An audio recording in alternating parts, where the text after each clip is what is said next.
세상에 어떤 유명한 인물이 하는 강연보다 하나님에 속한 진리를 하나하나 배워가는 복된 시간을 교회를 통해 열어주신 겁니다. 누가 얼마나 재밌게 설교를 하느냐 이게 중요한 게 아니고 표준된 고백들을 진리로 만나게 하시는 거 그 자체가 복이다. 이게 얼마나 찾아지기 어려운 복이냐면요, 인간의 죄성은 초대교회 상황이 지나고 난 다음에 교회가 세상의 세력을 등에 업기 시작했어요. 그게 AD 500년 어간입니다. 로마의 기독교가 로마의 국교로 선포되고 로마의 황제들이 믿는 종교가 돼버렸을 때 교회는 세상의 권력을 등에 업었습니다. 그리고 나서 1000년 동안 AD 1500년, 1600년대가 될 때까지 1000년 동안 기독교는 변질되고 타락해서 성경을 떠났어요. 신부들이, 교황과 그 교회 권력자들이 성도들을 속여야 됐기 때문에 자기들이 가르치는 대로 미신적인 우상한 노름을 같이 이렇게 동참해 줘야 되기 때문에 성경을 알면 자꾸 따지니까 성경은 신부들만 읽고 해석할 수 있는 글로 막아버렸어요. 그래서 웃기게도 기독교인이, 그러니까 천주교인을 말하는 거예요. 천주교인이 성경책을 갖고 있다가 발각되면 화형을 당하는, 그게 AD 500년부터 AD 1500년 어간에 이 인류에게 벌어진 참상이에요. 정말 고통스러운 시간들인 거죠. 그리고 전부 우상단지들 만들어 놓고 거기다 절하고 좀 자기들보다 멋지게 좀 특별하게 살았다 싶은 사람은 전부 성자가 됐다고 선포를 해갖고 성자들을 1년 360일을 기념일을 만들자. 오늘은 어느 성자의 기념일, 어느 성자의 기념일 해가지고 그 성자들한테 소원을 비는, 자기 소원을 비는 종교로 전락해버린, 무당 찾아가고 점치는 것보다 더 악한 모습이 돼버렸어요. 1000년 동안. 성경을 떠나면 기독교가 그렇게 추악해집니다. 온갖 고문을 자행하고 자기들 말을 듣지 않으면 마녀로 몰아갖고 화형시키고 고문하고 죽이고 이런 일들이 벌어졌던 거죠. 그러다 이제 하나님께서 이 마지막 시대에 이 추수할 타이밍을 빼앗기지 않기 위해서 우리 하나님이 유럽 대륙에 동시다발적으로 성경을 목숨을 걸고 읽었던 사람들이 각국에서 동시다발적으로 일어나게 하셨습니다. 이게 놀라운 시대인 거예요. 1600년대가 하나님의 기적입니다. 그래서 다시 목숨을 걸고 성경을 되찾아오는 싸움을 루터가 시작했고, 그래서 옛날 같으면 다 쥐도새도 모르게 잡아다가 다 죽였는데 워낙 동시에 우욱하고 일어나니까 다 못 죽였고 세력을 얻어서 같이 전쟁을 했어요. 그래서 로마 카톨릭과 이 개혁 신앙, 성경으로 돌아가지 않은 종교개혁 그 세대의 개혁 신앙에 가진 그 세력들이 30년 동안 죽이고 죽는 전쟁을 했어요. 로마 카톨릭은 자기들의 권력을 유지하기 위해서 죽였고, 종교개혁 세대들은 신앙의 자유를 위해서 목숨을 내던졌고, 그러면서 피 흘리게 죽은 전쟁을 했는데 그냥 참혹한 전쟁이 계속될 뿐이에요. 그래서 그때부터는 이제 서로 영역을 인정하기 시작했어요. 그래서 신교와, 엄밀하게 말하면 신교, 구교 뭐 이런 게 아니죠. 성경을 떠났던 종교와 성경을 회복한 종교가 이제 각자 영역에서 침범하지 않고 공존하게 된 시대가 종교개혁 시대 이후에 우리의 개혁신앙, 이 개신교가 등장한 시대입니다. 우리 성경을 회복한 믿음의 조상들은 정말 목숨을 다 걸었고 인생을 다 걸었어요. 삶의 모든 우선순위를 교회를 중심으로, 진리를 중심으로 세우려고 노력했고, 그런 사람들이 모여서 세계적인 교회를 계속하면서 성경이 가르치는 내용의 핵심 줄거리가 뭐냐, 이거를 다듬는 신앙 고백 교리서들을 만들기 시작했어요. 그게 이제 소요리 문답, 웨스트민스터 신조, 벨직 신앙 고백, 하이델베르그 신조, 이 전부 다 이런 것들이 작성되던 시대에는 성도들이 자기 인생과 목숨을 걸은 거예요. 피를 흘리면서 작성한 믿음의 유산이에요. 그중에 우리가 지금 살피고 있는 이 하이델베르그 신조는 독일과 대륙의 어떤 종교개혁 세력들이 만들었던 교회의 유산인데, 저마다 교회들마다 설교자들이 천차만별 아니에요? 가르치고 싶은 자기 특징이 있을 거고, 뭐 강조하고 싶은 자기 주관이 있을 거란 말이죠.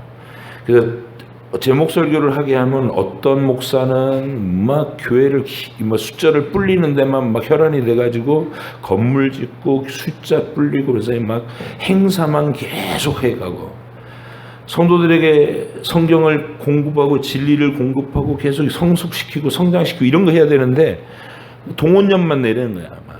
진시황이 만리장성 쌓는다고 막 수십만 명을 일평생을 그렇게 공사 현장에서 강제 노역에 시달리다 죽어가게 만들듯이 교회를 그런 식으로 하는 사람도 있단 말이에요.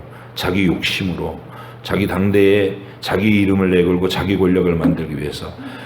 그래서 이 하이델베르그 신조를 작성한 경건한 학자들이, 그리고 경건한 깨어있는 목사들이 약속을 한 게 뭐냐면, 대륙에 있는 교회들은, 유럽 대륙을 말하는 거예요. 대륙에 있는 교회들은 오후 예배는 반드시 자기 자기 설교를 하지 말고 이 하이델베르그 요리 문답을 하나씩 가르쳐라. 그렇게 된 거예요.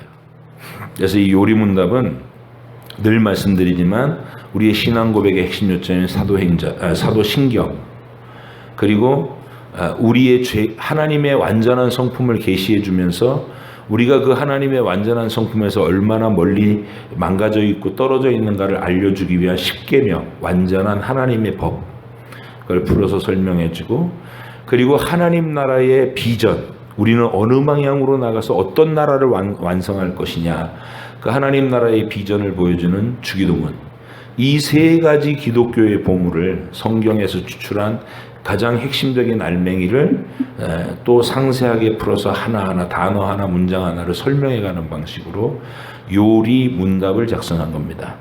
그래서 여러분이 우리 주보에 실려있는 이 문답서, 소요리 문답은 하이델베르그보다 먼저 이렇게 앞선 요리 문답이고요.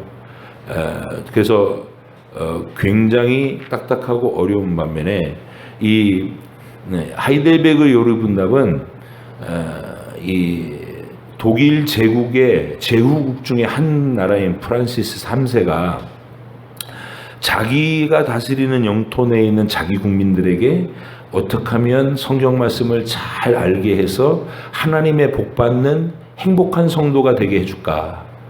그러니까 백성을 사랑하는 마음으로 신학자인 우르시누스한테 의뢰해가지고 이 문답들을 작성하게 한 거예요. 초안을 잡고. 그리고 신학 박사님이 작성을 하니까 어려울 수 있잖아요. 그래서 이제 설교를 하시는 인품이 좋고 성도들한테 늘 따뜻하게 설교하시는 자기 궁궐의 담임 목사님 올리비아누스한테 이거 읽어보고 배움이 짧은 내 백성도 읽으면서 능히 어렵지 않은 말로 다 바꿔라. 그렇게 해가지고 완성된 게 하이델베르그 요리 문답이에요. 그러니까 이제 이거를 한 문답을 읽어 나가면 여러분과 제가 그 시대 백성들도 이렇게 읽어 나가면서 성경에서 얘기하는 진리가 이런 것들이구나 하고 알게 되는 거예요. 평생을 그렇게 배우도록. 그래서 주일날 오후 시간만큼은 딴 말 하지 말고 무조건 이것만 해라. 그래서 믿음을 통일시키고 그렇게 해서 풍성한 유산으로 우리한테 건너온 게 이 신앙 고백서들인 겁니다. 소요리 문답도 그러니까 웨스트민스터 신조와 대소요리 문답이에요. 그리고 하이델베르그 신조라고도 하고 요리문답이라고도 하고, 벨직 신앙고백은 네덜란드를 중심으로 해서 순교를 당하면서 작성한 순교자들의 고백이고, 다 똑같아요. 사도신경, 십계명, 주기도문을 해설하는 겁니다. 여러분들이 여기에 실리는 이 문답들에 대해서 소중하게 여겨주시기 바랍니다. 한 주제를 갖고 여러 번 나가니까 소요리 문답 71번을 가지고 제7계명에서 요구하는 것은 무엇입니까? 이렇게 물어요. 1번 답을 한번 읽어보실게요. 시작. 제7계명에서 요구하는 것은 마음과 말과 행위에 있어서 우리 자신과 이웃의 순결을 보존하는 것입니다. 핵심을 얘기한 간음하지 말라는 명령이 이런 뜻이다 밝혀주는 거예요. 자, 그다음에 소요리 문답 72번 문답은 걸 보충해서 또 제7계명에서 금지하는 것은 뭡니까? 시작. 제7계명에서 금하는 것은 부정한 생각과 말과 행동입니다. 이렇게 얘기해요. 자, 이렇게 이제 간단 명료하게 답변하던 것을 하이델베르그는 조금 더 부드럽게 일상 언어로 우리에게 알려줍니다. 어떤가 한번 볼게요. 하이델베르그 108번 질문이 묻는 겁니다. 3번. 간음하지 말지니라 하신 7계명이 우리에게 요구하는 것은 무엇입니까? 시작.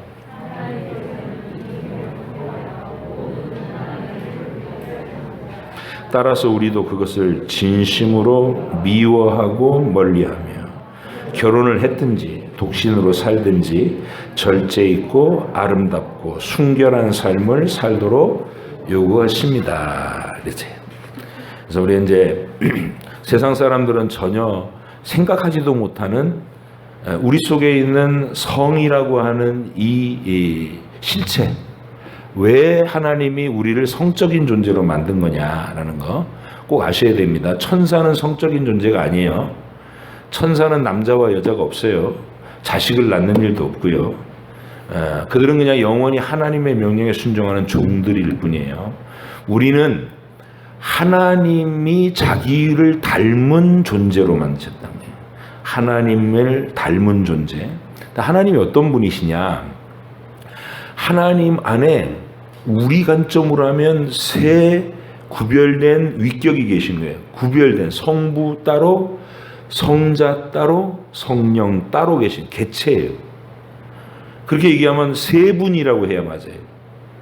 그런데 이 삼위께서 영원하고 완전하고 충만하고 뜨거운 사랑으로 서로를 사랑해서 한 마음 한 뜻으로 연합해 계세요. 그래서 서로 안에 침투하시고 서로 안에 내주하시고 서로 안에 상호 순환하셔서 영원히 하나됨을 유지하시는 한 분 하나님으로. 그래서 이거를 우리 입장에서 가장 강력하게 경험할 수 있는 게 남자와 여자가 사랑으로 하나 되는 거. 그래서 남편과 아내가 되면 대표성을 띌 때 남편이 못 가면 누구를 보내요? 내가 못 가면 아내 보내잖아요. 그러면 뭐 상가집이나 이런 데서 아니 자기가 직접 와야지 왜 마누라를 보내 이렇게 시비 걸어요? 안 걸어요? 안 걸죠. 왜 안 걸어요? 한 몸이니까. 아내가 왔으면 남편이 온 것과 같다는 거예요. 그걸 우리의 경험으로 완벽하게 경험하며 살게 하는 거, 하나님의 삼위 일체성을 강력하게 나타나게 하는 거, 사랑의 하나됨. 그게 성이다. 그 거룩한 계시가 담긴 거기 때문에 함부로 더럽히고 왜곡시키면 죽음으로서 형벌을 선언할 만큼 중요하고 심각한 문제다. 이렇게 알려주신 거예요. 그래서 우린 그 얘기는 쭉 했고요. 근데 안타깝게도 이게 정답인데 정답을 아는 인류가 이 정답을 써요, 못 써요? 죽었다 깨어나도 못 써요. 인류는 항상 그 모양으로 갈 거예요. 그래서 우리는 망가진 우리의 그 모습 때문에 원래는 뭐 권태라든지 다툼이라든지 뭐 불일치로서 우리는 부부 위기 갈등 가정 분란 이런 게 없었어야 마땅해요. 근데 이미 생겨버린 거예요, 다. 한계가 있고 서로 실망하고, 그 실망했으면 그걸 또 이렇게 그래도 자기를 다스리면서 집중하고 순결해야 되는데 다른 것을 추구하고 그러다 보니까 막 인생이 뒤죽박죽 꼬이게 되는 게 참혹한 지금 인류의 형편이다. 그래서 하나님의 계명은 간음하지 말지니라고 선포됐는데, 우리는 늘 그 하나님의 완전한 사랑의 하나됨을 이상적으로 실현하지 못하는 참담함 속에 있는 거예요. 나는 간음은 안 했어 그럴지라도 그 완전한 하나님의 이상은 사실 어렵잖아요. 우리 각 가정에서도 거기를 향해 가지만, 하나님이 성부와 성자와 성령이 완전히 하나 된 것처럼 부부와 남편과 아내가 그리고 자녀들이 완전히 하나됨을 이루어야 되는데 얼마나 조각조각 갈라져 있어요. 상처받고 서로 의견이 다르고 갈등하고. 그래서 우리는 항상 하나님의 은혜와 긍휼이 필요합니다. 이 소리밖에 없는 거예요. 그래서 여러분의 가정이 하나님의 은혜 속에서 온전함을 향해서 한 발자국이라도 옮길 수 있도록 노력하시고, 그 다음에 망가졌을지라도 하나님의 원래 이상을 향해서 다시 되돌아가려는 몸부림으로 한 걸음씩 떼어가는, 거기에 하나님의 도우심이 있는 거예요. 복음서에서 얼마나 많이 이 성적인 부분에서 망가진 인물들이 등장합니까? 가장 유명한 인물이 막달라 마리아죠. 그리고 수가성 여인도 그렇고, 많은 사람들이 이것으로 인해서 망가진 채로 주님을 만나요. 주님을 만나고 우리 주님의 영원하고 완전한 사랑을 듬뿍 받고 나니까 인간에게서 요구하던 갈증이 그래도 잠재워져서 오직 주님만이 나의 영원한 신랑이십니다 이러면서 순결한 삶을 하나하나씩 노력하기 시작하는 거예요. 간음 현장에서 끌려나와 갖고 돌 맞아 죽을 뻔했던 그 여자도 주님이 그렇게 기회를 주시고, 그래서 우리 주님은 망가진 사람들을 회복시켜 가시는 은혜로운 주님이시다. 저와 여러분들이 인생을 살다 보면은 부부 갈등도 일어나고 가정이 해체될 위기에도 있고 그러는데, 힘써 지키는 것이 하나님의 뜻이에요. 내가 참고 내가 내 주장을 접고 하나님이 짝지어 주신 것을 사람이 나누지 않기 위해서 그래도 끝까지 힘쓰고 애쓰는 사람, 그런 사람들의 가정이 결과적으로 치유되고 회복돼서 하나님의 풍성하신 결과를 또 허락받는 거예요. 그래서 하나님이 기뻐하시는 쪽으로 계속 몸부림쳐서 한 발자국이라도 그쪽으로 옮기려고 노력하는 개인과 가정이 복되게 결말을 맺는다. 하고 싶은 대로 다 한 사람들은, 여러분 자세히 관찰해 보세요. 30, 40대에 서로 갈등이 시작됐어요.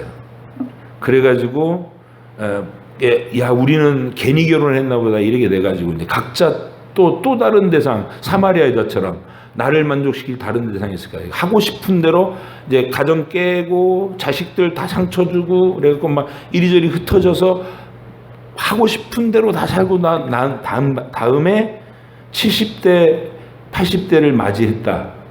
어떻게 되든가요? 어떻게 되든가요? 독거노인밖에 안 돼요. 독거노인밖에. 외롭게 죽어가는 마지막 수순밖에 없어. 자식들의 상처 다 났으니까 자식들도 안 보려고 그러고, 조강지처하고 진작에 갈라섰으니까 서로 얼굴 볼 일 없고, 뭐 그동안 좋다고 따라다녔던 사람 다 보니까 알고 보니까 돈 보고 그랬다고 뭐 잠시 뭐 감정에 휘말렸다가 또 식어버리고, 그러니까 이 사람 저 사람 만나다가 끝난 외로운 인생. 독거노인밖에 결과가 없어요. 근데 젊어서 갈등이 있고 심각한 실수가 있고 그래도 우리 가정을 깨지 말자. 자녀들에게 상처 주지 말자. 차라리 내 감정을 죽이고 나를 희생하고 견디고 눈물을 흘리면서 끌어안고 가정을 세운 집은 어떻게 되는가요? 독거노인 안 돼요. 자식들이 번듯하게 성장해가지고 또 부모한테 효도해요. 젊었을 때 서로 상처냈던 사람들도 오랜 세월 속에서 다 잊어버리고 용서하고 감싸안고 함께 늙어가면서 다독거리며 살아요. 그게 하나님의 거룩한 뜻이에요. 여러분, 하나님이 원래 세우신 그 계획에 한 걸음이라도 가까이 가려고 노력하는 것은 중요하다. 내가 하고 싶은 대로 막 선택해, 감정이 시키는 대로. 요즘 드라마나 뭐 영화나 이런 데 보면 그게 무슨 습관처럼 얘기해야 돼. 그게 멋있는 말이라고 생각해, 지들이. 네 마음이 시키는 대로 해. 멋있게 들려요? 기독교인은 멋있게 들리면 안 돼요. 그거는 하나님께서 심각하게 여기시는 정죄의 말이에요. 사사시대에 그 난장판을 벌이는 죄의 그 참상 가운데 원인을 얘기할 때 뭐라고 하나님이 진단하시냐면, 그 시대에는 왕이 없으므로, 통치하는 하나님의 강력한 주권이 시행이 안 되므로 사람들마다 제 소견에 옳은 대로 행하여서 결과가 이렇게 참담하더라. 이런 얘기예요. 따라 하십시다. 네 마음이 시키는 대로 해. 이거는 세상의 길입니다. 우리는 내 마음이 시키는 대로 하는 게 아니에요. 그럼 우리는 어떻게 해야 돼요? 하나님의 음성을 들어야 돼. 하나님의 뜻을 들어. 그리고 순종해. 그것이 사는 길이야. 그렇게 자녀들에게 가르치십시오. 우리 청소년들, 영화 볼 때, 드라마 볼 때 네 마음이 시키는 대로 해. 이거 멋있는 말 아니야? 그거 망하는 길이야. 그 길은 내 마음대로 하고 내 마음이 시키는 대로 하는 건 망가진 마음의 욕망대로 살으라는 얘기인데, 그거는 잘하는 일이 아니에요. 그래서 우리는 하나님의 명령을 듣고 순종하는 인생을 살아야 된다. 그리고 그 순종하려는 쪽으로 내가 하고 싶은 것을 접고 한 발자국이라도 주께서 명령하신 쪽으로 움직이려고 몸부림친 그 흔적은 하나님이 잊지 않으시고 다 고스란히 열매로 보상해 주신다. 상처투성이의 인생으로 고독사를 하게 내버려 두시지 않고 치유하시고 회복해서 꼭 야곱 가족이 회복되는 것쯤 되는 거예요. 샘플이 다 있어. 야곱의 12명의 아들들이, 형제들이 얼마나 비참하게 서로 미워하고 죽이고 싶어해요. 죽이려다 팔아먹고 그 죽을 고생을 하게 만들고, 그러면 우리 같았으면, 우리가 쓰는 영화의 요셉이 주인공이라면 그날부터 복수의 칼을 갈아. 내가 반드시 성공해서 나를 죽이려는 네 놈들을 다 처단할 거야, 이러면서 그런 스토리로 엮어갈 거예요. 그런데 하나님은 요셉을 그 모진 고통 속에서 하나님과 만나고 하나님의 깊은 뜻을 깨닫는 사람으로 성장시켜요. 그러더니 애굽의 총리가 된 막강 권력을 손에 쥐더니 형님들, 나를 노예로 팔았던 그놈들 잡아들여라 이러지 않고 내가 당신들을 용서합니다. 하나님의 사랑으로 내가 당신들을 섬기겠습니다. 이렇게 선언하고 사랑을 회복해요. 이게 하나님의 아름다운 계획인 거예요. 저와 여러분들이 인생 사시면서 어떤 순간에도 하나님이 기뻐하시는 방향으로 가기 위해서 한 걸음이라도 그쪽으로 가기 위해서 몸부림치면 그곳에 하나님이 보상을 주신다. 위로와 회복을 주신다. 꼭 믿을 수 있기를 바랍니다. 오늘은 기본 욕구라고 하는 복된 선물이라고 제가 제목을 정했는데요. 간단하게 말하면 이런 얘기예요. 우리에게 욕구를 주셨어요. 식욕을 주셨어요. 그렇죠? 배가 고프면 이렇게 먹어야 하고, 또 맛있는 것이 자꾸 생각나서 뭔가를 먹고 싶은 욕구가 있어요. 식욕이라고 그래요. 성욕은 사랑하고 싶고 사랑받고 싶은 욕구예요. 나 아닌 타인에게서 나에게 몰입된 어떤 생각과 감정과 표정과 모든 행동을 보고 싶은 그런 하나됨의 욕구. 그게 이제 성적인 욕구죠. 그리고 이제 수면 욕구가 있어요. 가장 기본적인 욕구죠. 수면 욕구. 이게 세 가지 3대 기본적인 생명을 유지하는 우리의 3대 욕구예요. 그러면 하나님께서 왜 우리한테 이 욕구를 주셨을까? 이 스들은요, 석가모니 자체가 이제 그런 생각을 했어요.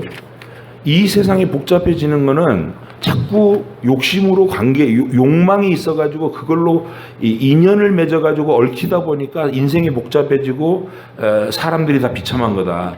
그러니까 인연을 끊어야 돼요, 다. 그래서 무소의 뿔처럼 홀로 가야 돼. 부모 자식 인연도 끊고 연을 맺지 않고 자기가 독자적으로 해탈해갖고 붙여가야 되는 전부 다. 그래서 남자, 여자, 끌림, 사랑, 욕구 이런 걸 다 부정하는 거예요. 식욕도, 성욕도, 잠자는 욕구도.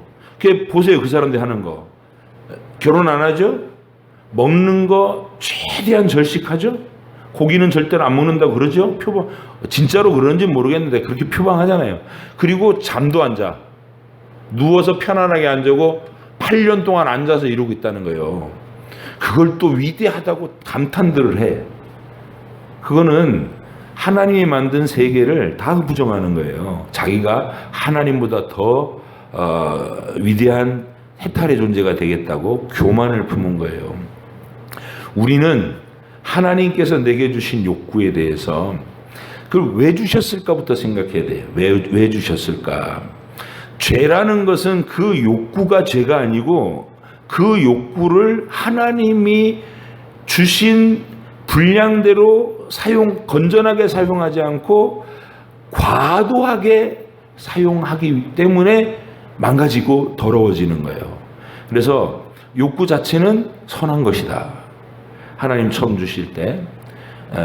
그래서 식욕을 주신 하나님께 감사하시고 성욕을 주신 하나님께 감사하시고 수면 욕구를 주신 하나님께 감사하는 우리가 됩시다.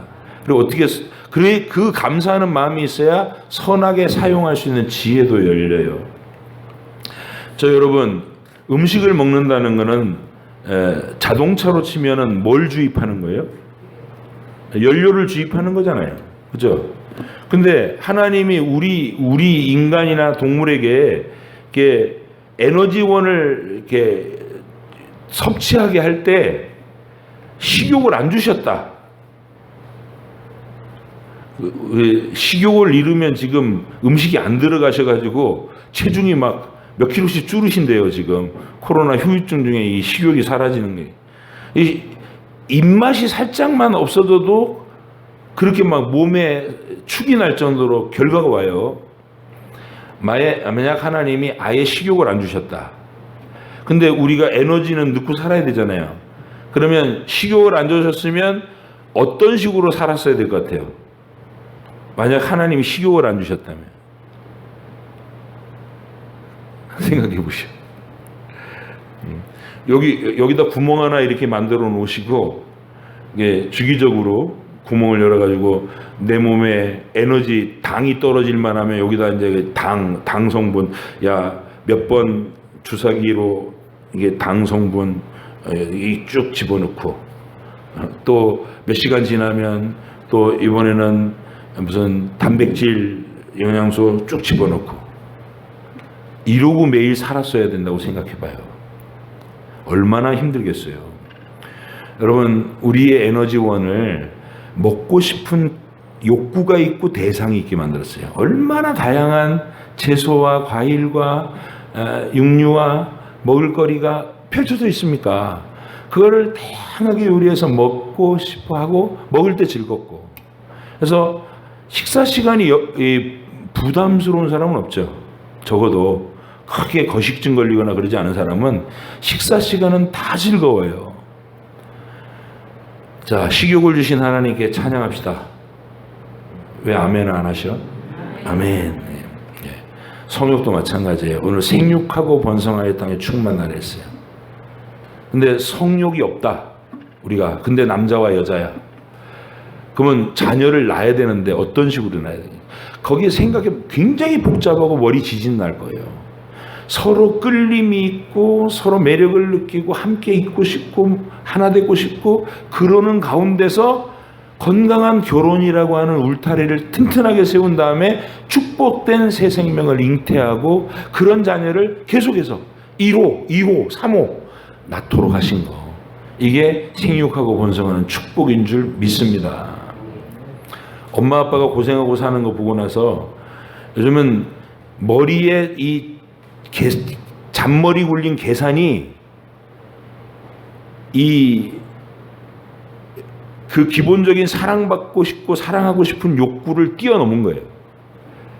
야, 성욕은 있겠지. 그런 사람들 속에서 결혼 안 하겠다는 비혼주의 혼자 살겠다고 하는 성욕은 있겠죠. 근데 가정을 이루어서 많은 고난을 감내하고 자녀를 양육하고 자기를 희생하고 이런 게 다 싫다는 거예요. 그러니까 하나님 또 내던져버리고 나는 결혼 안 하고 그냥 즐기면서 살다가 끝나겠다 이렇게 주장하는 사람이 자꾸 늘어가는 거. 이게 지금 이 세상의 형편입니다. 우리에게 건강한 욕구를 주신 것에 대해서 감사하시고, 그리고 가정이라는 아름다운 공동체를 만들어서 자녀를 낳고 그 자녀들과 평생의 신앙의 동지로 육신적인 혈연의 가정이 영적인 교회로 거듭나는 그 사명을 감당하면서 여러분의 일생을 보내시는 거. 그게 하나님의 우리를 향하신 뜻인 줄 믿습니다. 수면 욕구는 졸리게 하신 거는요, 우리가 수면 욕구가 없으면 어떻게 됐을까요? 잠이 안 와. 잠을 안 자도 막 쌩쌩해. 석 달 열흘을 안 자도 쌩쌩해. 그럼 어떤 일이 벌어질까요? 장로님. 우리 몸을 과도하게 쓰겠죠. 이 몸도 일종의 기계인데, 지금 퇴행성 관절염 이건 될 것도 아닐 거야. 잠을 안 자고 일평생 보내면. 그냥 아침부터 밤까지 계속 나댈 거 아니야. 힘이 있으니까. 그러면 관절마다 다 닳아서 없어질걸요? 그래서 우리를 시간만 되면 딱 졸리게 만들어갖고 일단 쉬어. 그리고 몸의 모든 기능이 잠자는 동안에 가장 왕성하게 회복될 수 있게. 하나님의 놀라운 지혜고 선물이에요. 그래서 욕구는 하나님의 선물이다. 찬양합시다. 그리고 건강하게 균형 잡히게 사용하고 과도하게 하나님 뜻 안에서 사용하도록 노력하는 우리가 됩시다. 이게 오늘의 하나님의 진리의 성경 말씀에서 나온 진리의 내용으로 선포합니다.